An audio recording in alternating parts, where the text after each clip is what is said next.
America, Russia ఉప్పు, నిప్పు కదా. అటు అమెరికాకి చెందినటువంటి సిఐఏ, ఇటువైపు ఏమొచ్చేసి నిఘా ఇంటెలిజెన్స్ విభాగం క్రెమ్లిన్. ఈ రెండూ కూడా నిన్న కలిసాయి. అసలు ఇంత పెద్ద ఇది కూడా చాలా రహస్యంగా ఎవరికీ తెలియకుండా నిన్న మాస్కోలో సిఐకి చెందినటువంటి విమానం ల్యాండ్ అయ్యింది.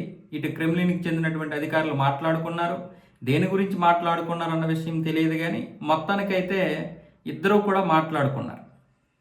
అయితే ఇప్పుడు క్రెమ్లిన్ కూడా ఈ యొక్క దీన్ని ధృవీకరించింది. దీనికి సంబంధించినటువంటి క్రెమ్లిన్ అధికార ప్రతినిధి దిమిత్రి పెస్కోవ్ ఈ విషయాన్ని ప్రకటించారు. అటువైపు సిఐ గురించి అంటే అమెరికా మాత్రం దీని గురించి నోరు మెదపలేదు, కానీ రష్యా మాత్రం వాళ్ళు వచ్చారు, మాట్లాడారు. దేని గురించి మాట్లాడారు అన్న విషయం ఇప్పుడు చెప్పలేమని కూడా ఇటు క్రెమ్లిన్ చెప్పడం జరిగింది. సో ఇప్పుడు ఉక్రెయిన్కి ఒక విధంగా భయం, ఏం జరుగుతుందో అర్థం కాలేదు. పైగా వీళ్ళు వచ్చి వెళ్ళిపోయేంత వరకు దాడులు చేయకూడదని అటువైపు ఉక్రెయిన్కి హుకుం జారీ చేశారు. ఈ కలయికలో ఉక్రెయిన్కి ఒక విధంగా గట్టిగానే నొప్పి. ఎందుకంటే అమెరికా, రష్యా ఎప్పటికీ కలవకూడదు, ఆ రెండు శత్రువులు.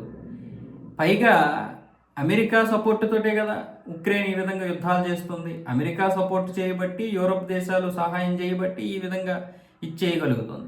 ఇలాంటిది ఇప్పుడేమొచ్చేసి అమెరికా వచ్చి వీళ్ళతో కలవడం ఏంటి, ఉక్రెయిన్ దగ్గరికి వెళ్ళకపోవడం ఏంటి, వీళ్ళు వచ్చి వెళ్ళిపోవడం ఏంటి, అంతవరకు దాడులు చేయకుండా ఉండడం ఏంటి, ఇప్పుడు అది ఉక్రెయిన్ జీర్ణించుకోలేకపోతుంది.